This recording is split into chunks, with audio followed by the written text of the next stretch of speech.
Global breaking का, जहां पर हम आपके लिए दुनिया भर से तमाम बड़ी खबरें लेकर आते हैं। एक्सपर्ट हमारे साथ जुड़ते हैं, उनसे खबर के हर एंगल को समझने समझाने की कोशिश करते हैं। तो कार्यक्रम की शुरुआत बड़ी खबर के साथ। दुबई में तालिबान के मंत्री से मिले भारतीय सचिव, दोनों के बीच व्यापार बढ़ाने पर हुई बातचीत। संकट में मदद के लिए भारत का शुक्रिया, तालिबान के विदेश मंत्री ने कहा। भारत विरोधी एक्टिविटी हमारी जमीन पर नहीं होगी, तालिबान का भरोसा। दुबई में तालिबान के मंत्री से मिले भारतीय विदेश सचिव, दोनों के बीच व्यापार बढ़ाने पर हुई बातचीत। संकट में मदद के लिए भारत का शुक्रिया, तालिबान के विदेश मंत्री ने शुक्रिया किया। भारत विरोधी एक्टिविटी के लिए हमारी जमीन पर कोई जगह नहीं। दुबई में तालिबान के विदेश मंत्री से मिले भारत के विदेश सचिव, दुबई में तालिबान के मंत्री से मिले विदेश सचिव, दोनों के बीच व्यापार बढ़ाने पर बातचीत हुई। संकट में भारत की मदद के लिए उन्होंने शुक्रिया कहा। भारत विरोधी एक्टिविटी अब हमारी जमीन पर नहीं होगी। दुबई में तालिबान के मंत्री से मिले भारतीय सचिव, दोनों के बीच व्यापार बढ़ाने पर हुई बातचीत। संकट में मदद के लिए भारत का शुक्रिया। भारत विरोधी एक्टिविटी हमारी जमीन पर नहीं होगी। तालिबान भारत साथ, पाक परेशान। दुबई में भारत तालिबान की मुलाकात। विदेश मंत्री विक्रम मिस्री से मिले तालिबान के विदेश मंत्री अमीर खान मुताकी।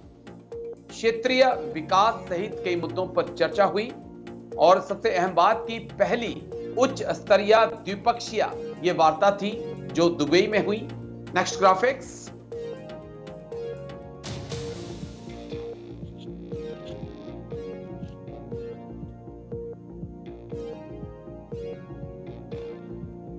ईरान के चाबहार बंदरगाह का इस्तेमाल अफगानिस्तान करेगा, ये इच्छा उन्होंने जाहिर की। मुताकी ने भारत को तालिबान ने भरोसा दिया कि भारत के खिलाफ उनकी जमीन का इस्तेमाल नहीं होगा। वे भारत ने भरोसा दिया कि हर संभव मदद तालिबान की लगातार जारी रहेगी। लेकिन जो तस्वीरें हमने आपको दिखाई, इन तस्वीरों ने पिछली रात जनरल मुनीर को और शहबाज शरीफ को सोने नहीं दिया और आने वाले कई दिनों तक अब दोनों को नींद नहीं आने वाली है, क्योंकि एक तरफ भारत के साथ टकराव चल रहा है तो दूसरी तरफ डुरंड लाइन को लेकर इस वक्त तालिबान और पाकिस्तान आमने सामने हैं। और भारत के विदेश सचिव विक्रम मिस्री की इस मुलाकात ने कहीं ना कहीं पाकिस्तान को संदेश साफ दे दिया है कि अब जाग जाओ।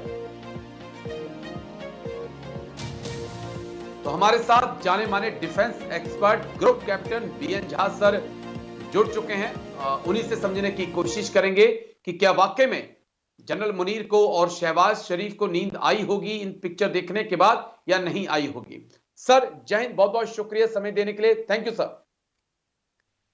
सर जहां तक विदेश सचिव विक्रम मिस्री की तालिबान के विदेश मंत्री मुताकी के साथ दुबई में मुलाकात, जितनी गर्मजोशी से मुलाकात हुई, मुझे लगता है कि लाहौर रावलपिंडी को रात को नींद तो आई नहीं होगी सर, मुश्किल है सर। जी हाँ, उनकी नींद तो हराम हो रही होगी, लेकिन ये जो भारत का नया विदेश नीति है जी, मुझे लगता है कहीं ना कहीं इसमें थोड़ा सा कोर्स करेक्शन करना पड़ेगा। क्योंकि देख लीजिए, आप किसी भी जिहादी ऑर्गेनाइजेशंस पे, एक्सट्रीमिस्ट एलिमेंट्स पे भरोसा नहीं कर सकते। और वो भी तालिबान देखिए, तालिबान की ट्रेनिंग जहां पाकिस्तान में हुई थी, पाकिस्तान से वो ऑरिजिनेट हुआ है और आज उसका पाकिस्तान से ही तकरार चल रहा है। तो कहीं न कहीं भारत को देखना पड़ेगा कि कितने दिनों तक ये चलेगी, क्योंकि इनके विचार के अनुसार, इनकी जो मानसिकता है, आइडियोलॉजी है, इसके अनुसार जिस दिन आपके हमारे भारत के जो एक लीग है, जो कि हम जी, जी, एक डेमोक्रेटिक सेकुलर पाथ हमेशा वो परस्यू करते रहे हैं, जिस दिन उससे मेल नहीं खाएगा फिर वो तालिबान फिर वही तालिबान हो जाएगी जो पहले थी। तो जरा सोचना पड़ेगा मोदी सरकार को कि तालिबान के साथ में कैसा रिश्ता हो। दूसरी एक और चीज है, आप ये ना भूलें कि तालिबान ने ही अफगानिस्तान से जो हमारे सिख भाई हैं और हिंदू भाई हैं, इनका कंप्लीट जेनोसाइड क्या हुआ। आज के दिन में वहां पे एक भी नहीं है, सबों को वहां से भगा दिया गया है, उनके गुरुद्वारे तोड़ दिए गए। ब्लास्ट तो हमने कितने देखे हैं, कितने ब्लास्ट वहां पे बिल्कुल हुए बिल्कुल। हैं सिखों के खिलाफ। तो ये भी हमारे दिमाग में है। भारत को ये सब चीजें कहीं ना कहीं दिमाग में रखना पड़ेगा। हालांकि तालिबान गवर्नमेंट ने आज से लगभग 8-9 महीने पहले एक छोटा सा वो फिग लीव, जिसको कहते हैं ना, फिग लीव दिखाया था कि आपके जो सिख यहाँ से भाग के गए हैं वो वापस आ सकते हैं। लेकिन गारंटी क्या है, कौन सिख जाएगा मरने के लिए वहां पे? क्योंकि गारंटी कोई नहीं, तालिबान के ऊपर में आप भरोसा नहीं कर सकते हैं। अ, जैसे बाकी भी जिहादी ऑर्गेनाइजेशंस हैं, हमास, हिजबुल्लाह, जी या जो ईरान समर्थित जितने ग्रुप हैं, या आज के दिन में देखिए राजेश जी, दुनिया में लगभग 288 जिहादी ग्रुप हैं। अलकायदा ले लीजिए, आईसिस के तो हर कॉन्टिनेंट जी। में वो उसके आईसिस के लोग हैं। तो इसलिए इनके ऊपर में आप बहुत ज्यादा भरोसा नहीं कर भरोसा सकते हैं। नहीं किया जा तो सकता, लेकिन इसलिए बेअन जहां सर, क्या दुश्मन का दुश्मन दोस्त है, उस रास्ते पे हम काम कर रहे हैं, या फिर हम भी ये मान रहे हैं कि अब अफगानिस्तान की सत्ता में आने वाले 20-30 साल जो हैं वो तालिबान की हुकूमत बनी रहेगी, हमें उनके साथ रिश्ते अपने मजबूत करने ही होंगे? क्योंकि नॉर्थर्न अलायंस की बात करें या दूसरे धड़ों की बात करें, कोई ऐसा नहीं है जो फिलहाल तालिबान को वहां से चेंज कर सकता है या करता हुआ दिखाई पड़ रहा है सर। देख, आपने बहुत बड़ी अच्छी चीज कही कि दुश्मन का दुश्मन क्या दोस्त हो सकता है। जहां तक ये स्टेट गवर्नमेंट होती है या जो राज्य सरकार होती है, वहां पे आप भरोसा कर सकते हैं कि दुश्मन का दुश्मन जो है वो स्टेट पॉलिसी है उनकी। लेकिन तालिबान गवर्नमेंट नहीं है। देखिए आज के दिन में उसको किसी ने रिकॉग्नाइज नहीं किया हुआ। कुछ सुगबुगाहट चल रही है, रशिया रशिया के पास चल रही है। रशिया शायद उसको एक कोई लिमिटेड जी मान्यता दे, लेकिन इसको कहीं मान्यता नहीं है। तालिबान है जिहादी ऑर्गेनाइजेशन, ये आप भरोसा करके चलिए। तो ये दुश्मन का दुश्मन तालिबान नहीं। तालिबान कब फिर से वो पाकिस्तान का दोस्त हो जाएगा ये हम नहीं जानते हैं। तो इसलिए ये बहुत दिन नहीं चलने वाली है। दूसरी, ठीक है सर। चाबहार को चलिए। लेके जो भी चीजें हो रही हैं, जी ये देखिए चाबहार पोर्ट जो है वो अफगानिस्तान के लिए ज्यादा फायदेमंद है भारत की। क्योंकि अफगानिस्तान को अगर डायरेक्टली मान लीजिए ईरान के इलाके से अफगानिस्तान में एंट्री मिल जाती है तो ये बहुत बड़ी चीज है। क्योंकि आज के दिन जी में ईरान और जो तालिबान जो हैं वो भी वहां भी बहुत अच्छे संबंध नहीं है। आप जानते हैं किस तरह से जो जो जो शिया समर्थित लोग टकराव हैं है दोनों का। ईरान के, जी उनके उनके लिए भी यहाँ पे उन्होंने जिहाद खोल रखी है अफगानिस्तान में। तो तालिबान का आज के दिन में इनके पड़ोसियों से 36 का तो आंकड़ा नहीं है, लेकिन बहुत अच्छा तालमेल नहीं है। इसलिए इसके ऊपर में लेकिन बहुत ज्यादा भरोसा ना नजर करें। नजर बनी और रहेगी सर कि क्या कुछ भारत और तालिबान का रिश्ता आने वाले वक्त में गुल खिलाता है। मैं लौटता हूं सर आपके पास, एक और बड़ी खबर है उसके बाद मैं आपके पास आऊंगा। बड़ी खबर आपको बता दें इस वक्त की, एक और बड़ी खबर आ रही है। म्यांमार की सेना को मिले सुखोई Su-30 विमान। रूस ने जुंटा सरकार को दिए 6 सुखोई विमान। अराकान आर्मी के खिलाफ क्या होगा इनका इस्तेमाल? म्यांमार और रूस ने 2018 में की थी डील। आंग सान सूची शायद इस डील को करके गई थी। बड़ी खबर आपको बता दें, म्यांमार की सेना को मिले सुखोई 30 विमान। म्यांमार की सेना को मिले सुखोई Su-30 विमान। रूस ने जुंटा सरकार को सौंपे 6 सुखोई विमान। अराकान आर्मी के खिलाफ क्या इनका इस्तेमाल होगा, बड़ा सवाल। म्यांमार और रूस ने 2018 में ये अहम डील की थी। इस वक्त की बड़ी खबर आपको बता रहे हैं, म्यांमार की सेना को मिले सुखोई 30 विमान। चलिए सीधा एक्सपर्ट्स के पास हम चलेंगे। ग्रुप चलिए पहले ग्राफिक्स के जरिए जानकारी आपको दे दें। सुखोई 30 2018 में हुआ था अहम समझौता रूस और म्यांमार के बीच। रूस ने सौंपे 6 सुखोई विमान। अभी तक JF-17 का इस्तेमाल म्यांमार कर रहा था, लेकिन JF-17 में कई परेशानियां थी। इस कारण म्यांमार की एयरफोर्स ने उसको उड़ाने से इनकार कर दिया था। सुखोई 30 से हमले की ताकत अब म्यांमार की एयरफोर्स को मिलेगी, लेकिन क्या इनका इस्तेमाल अराकान आर्मी विद्रोहियों के खिलाफ होगा, ये तो एक्सपर्ट से समझना होगा। बीएन झा सर, आप अच्छे से समझा पाएंगे। म्यांमार आर्मी को अगर 6 खोई विमान मिले हैं, क्या इनका इस्तेमाल कर पाएगी म्यांमार की एयरफोर्स? और जो JF-17 जिनके बारे में कहा जाता है कि पाकिस्तान ने म्यांमार को दिए थे, उनका क्या हुआ सर? देखिए, ये एक अच्छी डेवलपमेंट है म्यांमार के लिए। और म्यांमार की सरकार अगर स्टेबल होती है तो ये भारत के लिए भी एक बहुत अच्छी खबर है। आज के दिन में म्यांमार में अरकन आर्मी का तो आपने नाम लिया हुआ ही है। इसके जी, अलावे अरकन रोहिंग्या साल्वेशन आर्मी, ये भी एक बहुत बड़ा चैलेंज है। ये एक जिहादी ऑर्गेनाइजेशन है जिसको कि सऊदी से और कतर से फंडिंग मिल रही है, बाकी और भी जो इस्लामी देश हैं उससे भी मिल रही है। तो ये एक बहुत बड़ा थ्रेट है जो कि भारत के लिए भी वहां पे है, क्योंकि आज के दिन में वो अरकन आर्मी के साथ में मिलकर लड़ते हैं। अरकन आर्मी हो गया, अरकन रोहिंग्या साल्वेशन आर्मी हो गया, टांग नेशनल लिबरेशन आर्मी हो गया, Myanmar national democratic alliance army वो भी है, और एक बनता है पीपल डिफेंस फोर्स। ये सब मिलके लगभग 8 या 9 छोटे छोटे और भी जो ग्रुप हैं, ये सब मिलके जी, वहां पे लड़ रहे हैं। लेकिन इसका अंजाम ये है कि भारत की जो उत्तरी सीमा है, उत्तर पूर्वी सीमा है, ये थोड़ा सा इनसिक्योर हो गया। देखिए, जो जो हम हर आने वाले दिन में मणिपुर की बात करते हैं, मणिपुर में इन लोगों ने बहुत गदर मचा रखा है। तो अगर ये जी, विमान आया और अगर ट्रेनिंग अच्छी तरह से हुई म्यांमार एयरफोर्स की, तो ये बहुत अच्छी ग्राउंड अटैक एरोप्लेन है। एक्चुअली ये एयर सुपीरियोरिटी फाइटर है, बहुत बड़ी जी। फाइटर है। तो अगर वो अपने आर्मी को सपोर्ट करना चाहें ग्राउंड सपोर्ट के लिए, तो बड़ी अच्छी तरह से यूज कर सकते हैं, और इससे बहुत बड़ा नुकसान अरकन आर्मी को पहुंचाया जा सकता है। वही एक मेन जो आर्मी है वो है। इसके तो अलावा ऑफ कोर्स ठीक है सर। जो वो ARS जो छोटी है मोटी फोर्सेस हैं। अरकन रोहिंग्या, लेकिन वो मेरा भी है। जो सवाल था कि JF-17 के भी एक दो स्क्वाड्रन तो थे, हाँ, उनका क्या हुआ सर? क्योंकि सुनने में आया कि जंग लग देखिए गया उनमें। देखिए, चीन की जो भी वॉर मशीन है वो थोड़ा आपको उसको आप लीजिए with a pinch of salt. JF जो 17 है ये काफी अच्छी एयरक्राफ्ट है, लेकिन ये काफी भारी है।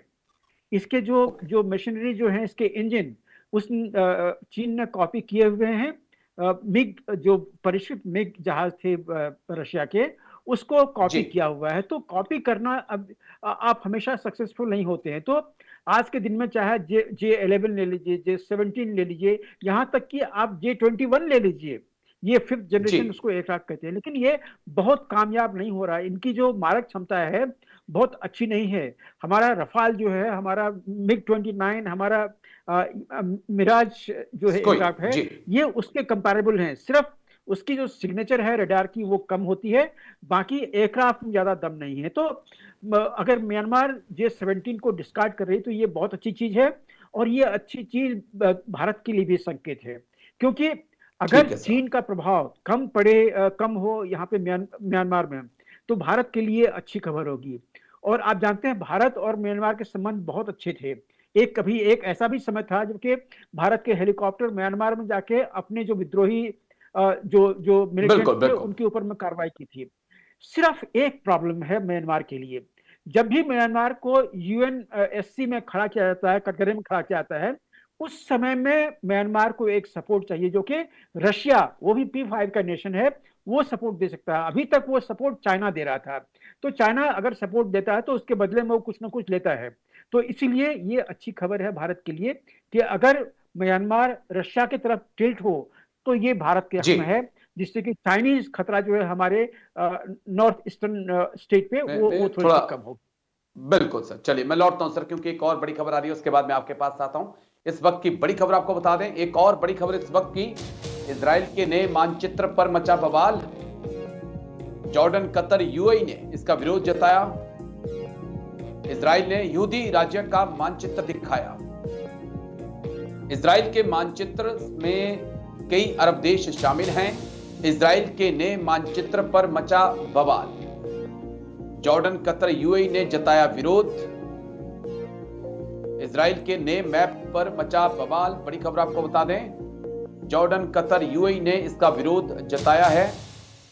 इजराइल ने यहूदी राज्य का मैप दिखाया, मानचित्र के से कई अरब देशों की जमीन उसमें शामिल है। इजराइल के मैप पर बवाल, इंस्टाग्राम पर जारी किया नया मैप, यहूदी राज्य का मैप जारी किया गया। जॉर्डन, यूएई और कतर की जमीन को भी उसमें शामिल किया गया। हमास और फिलिस्तीन नाराज, वहीं जॉर्डन, यूएई और कतर भी नाराज। इजराइल पर विस्तारवाद का आरोप, कतर बोला यह मंजूर नहीं होगा। तो क्या वाकई में नेतन्याहू इसके बारे में सोच रहे हैं, इजराइल इसके बारे में सोच रहे हैं? इतिहास में जाएं तो कुछ तो इसकी झलक मिलती है कि इजराइल धीरे धीरे ही सही लेकिन अपने नक्शे को फैलाने में लगा हुआ है।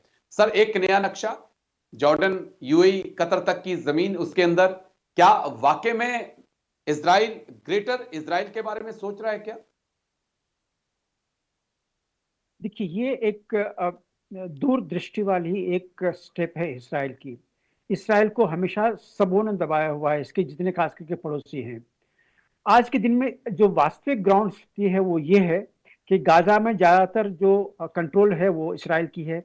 वेस्ट बैंक में बहुत सारे जो नए सेटलमेंट आए हुए हैं वो इसराइल के अंदर में है। अब यहाँ तक कि गोलन हाइट, और गोलन हाइट से और भी आप उत्तर चले जाइए तो जो जो मार्जिनल जो बॉर्डर एरिया था सीरिया का, वो इसराइल के जी, अंदर में है। तो इसराइल ये जो मैप अभी जारी किया हुआ है, कहीं न कहीं उसमें गिव एंड टेक की पॉलिसी है।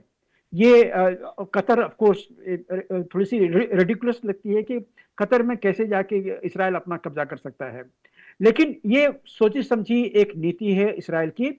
ये आगे जब जब कभी भी एक बैठ के ग्राउंड नीति की जो बहस होगी उसमें जी, इसराइल चाहेगा कि गाजा, वेस्ट बैंक और सीरिया का कुछ एरिया, यहाँ तक कि साउथ लेबनान, इसको जी, अपने साथ में मिला सके, जिससे कि जो ये जितने मिलिटेंट्स के थ्रेट आ रहे हैं इसराइल के ऊपर में ये कम से कम हो। ऐसे एरिया को अपने अंदर में लेके फिर उसके ऊपर में बेहतर वो कंट्रोल कर सकती है।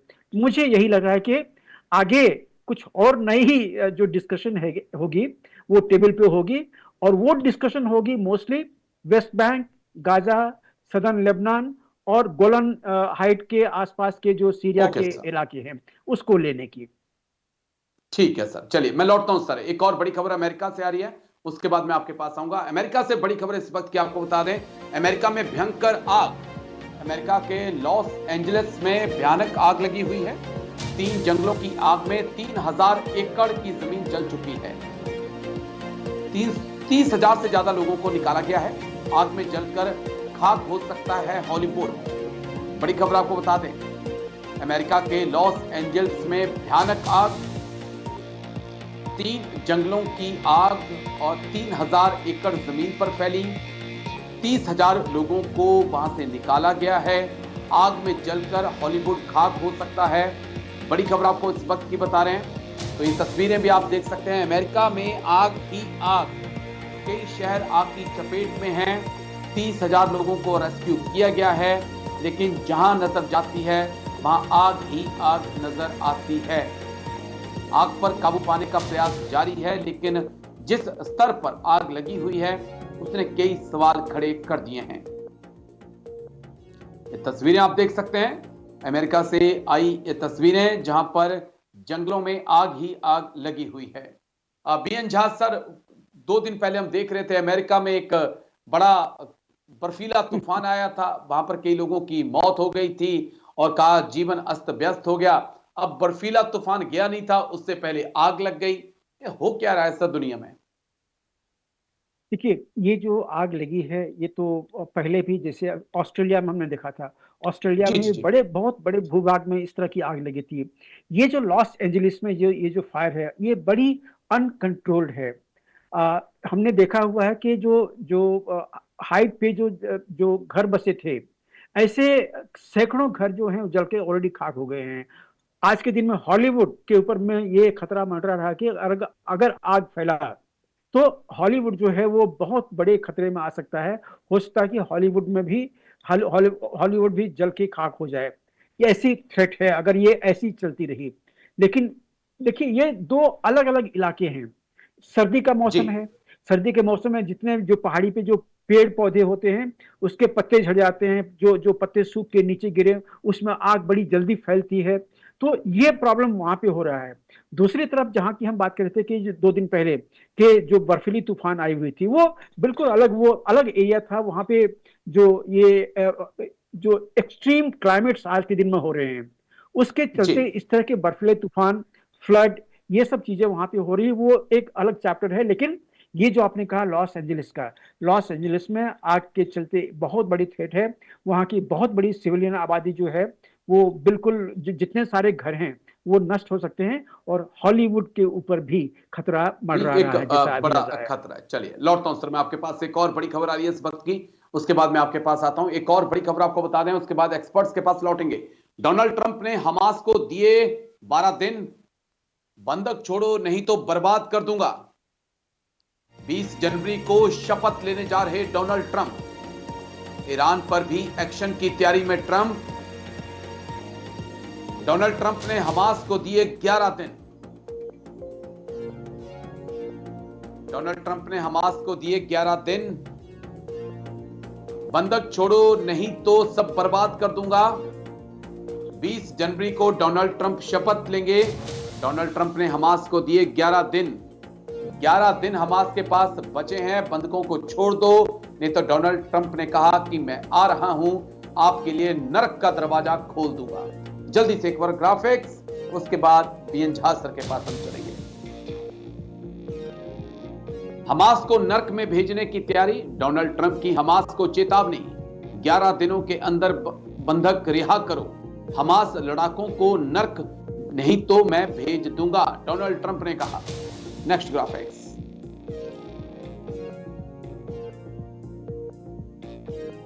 बीस जनवरी को शपथ लेंगे ट्रंप। मिडिल ईस्ट में मच जाएगी तबाही, क्या ईरान की तरफ ट्रंप का इशारा।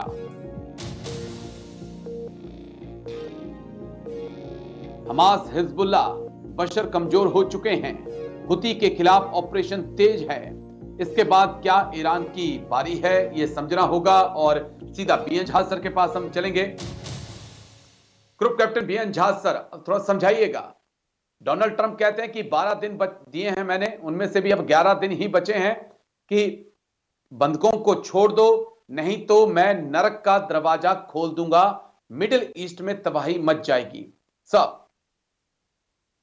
देखिए, ये धमकी जरूर है ये, लेकिन इस धमकी का असर क्या होगा ये कहा नहीं जा सकता है। हमने देखा हुआ है कि अमेरिका ने तालिबान को किस तरह से अफगानिस्तान में धमकी दी थी कि हम तुम्हें नस्तनाबूद कर देंगे, लेकिन उसका अंजाम क्या हुआ? अंजाम ये हुआ कि तालिबान के थ्रेट से अमेरिका को अफगानिस्तान छोड़ना पड़ा। अब ये जो हमस को जो उन्होंने धमकी दी है, देखिए हमस भी ऐसे ही एक मतलब जिहादी ऑर्गेनाइजेशंस हैं, उनको कोई जी। फर्क नहीं पड़ने वाला है। अगर आप उसको मारिएगा तो वो ये सोच के मर जाएंगे कि वो जब ऊपर जाएंगे तो उनको 72 हुरें एक एक को मिलेंगी, तो वो ये समझेंगे कि हमारा अच्छा ही होगा ऊपर में। इनके ऊपर में आप भरोसा नहीं कर सकते हैं। हाँ, जहां तक ये जो हॉस्टेज की बात है, बंधकों को छोड़ने की बात, अभी जो नेगोशिएशन चल रही थी उसमें भी थी कि वो कुछ 32 या 36 बंधक को छोड़ेंगे अभी, और उसके बाद कुछ इसराइल को भी कुछ अपने जो उनके जी। पैलेस्टाइन जो हैं जिसको गिरफ्तार किया हुआ है उनको छोड़ना पड़ेगा, ये लेन देन होगा। तो इस तरह से निगोशिएशंस अभी ऑलरेडी चल रही है। मुझे लगता है कि इसराइल ने अपना लार्जर ऑब्जेक्टिव, हमास को खत्म करने की, वो लगभग पा लिया हुआ है। अब हमास ऑलरेडी घुटने पे है, वो टूटने के कगार पे है। तो इस थ्रेट का जी। शायद जरूर कोई असर पड़ेगा, और हो सकता है कि ईरान इस धमकी को सुने, क्योंकि ईरान की बहुत सारी चीजें अमेरिका के साथ में स्टेक पे है, जैसे कि न्यूक्लियर डील जो अभी खतरे में पड़ा हुआ है, उसके जी। चलते जो सैंक्शंस लगे हुए हैं, अगर अमेरिका को थोड़ा सा खुश करके कि जिहादियों ने, जो हमस ने जितने लोगों को बंधक बनाए हैं उसको छोड़ दे, तो हो सकता है कि ईरान को थोड़ा सा फायदा हो आने वाले महीनों में या सालों में, कि उसको थोड़ी सी रिलीफ मिले अमेरिका से। लेकिन अभी फिलहाल मुझे यही लगता है कि ये धमकी है, वो खत्म नहीं कर पाएंगे। अभी तक देखिए, अभी तक कहते हैं लोग, कह रहे हैं कि 46,000 लोग मारे गए हैं वहां पे, जैसी जी। खबर आ रही है गाजा से। अब 46,000 में कितने हमास के होंगे? अनुमान, इसराइल का अनुमान है कि लगभग 12,000 जो है उसमें से हमास के जो जो टेररिस्ट हैं या उसके सपोर्टर हैं वो मारे गए हैं। ओके। इतने मर गए, लेकिन अभी भी उनको अक्ल नहीं आई है। अब तो अभी भी इस इनरोलमेंट धमकी वहां का, पे चल रही है, भर्तियां चल रही है। बस एक पॉइंट जो मैं आपसे समझना चाहूंगा कि क्या डोनाल्ड ट्रंप के आने के बाद ईरान में हम अमेरिका के डीप स्टेट को और एक्टिव देखेंगे? खामनेई का तख्ता पलट के बारे में एक विचार हो सकता है या किया जा रहा है? इजराइल और अमेरिका के बीच में कोई बातचीत चल रही है? जी हाँ, ये एक बहुत बड़ा चीज जो चल रहा है। ईरान जानती है कि डोनाल्ड ट्रंप का रुख क्या है। डोनाल्ड ट्रंप ने ही जो ईरान के ऊपर में वो सारे सैंक्शंस लगाए थे, जो न्यूक्लियर डील पहले हुआ था आईएटीए के साथ में, उसको खारिज किया था। तो ये ट्रंप का ही किया कराया हुआ है, और ट्रंप टू ये होंगे थोड़े से ज्यादा सख्त। ये जो भी चीजें अपने हाथ में लेंगे, मोस्ट प्रोबेबली ये उसको परस्यू करेंगे। ट्रंप वन में हमने देखा था कि वो थोड़े से पलायनवादी थे, जैसे डब्ल्यूएचओ में जी। चीन को धमकाया, लेकिन डब्ल्यूएचओ छोड़ के वो बाहर निकल गए। इसी तरह से यूएनएससी में भी बहुत सारे ऐसे कुछ किए हैं ट्रंप ने, जो कि नहीं करना चाहिए था। तो पलायनवाद से उनको बचना पड़ेगा। जहां पे भी जो चीज कहते हैं उसको करके दिखाना पड़ेगा। ठीक है सर, चलिए नजर बनी रहेगी क्या कुछ होता है 20 तारीख के बाद। लेकिन बहुत बहुत शुक्रिया group captain BN Jha sir हमारे साथ जुड़ने के लिए, तमाम पहलुओं पर इतनी बारीकी से बात रखने के लिए। ग्लोबल ब्रेकिंग में आज इतना ही, कल फिर होगी मुलाकात। दीजिए इजाजत, नमस्कार।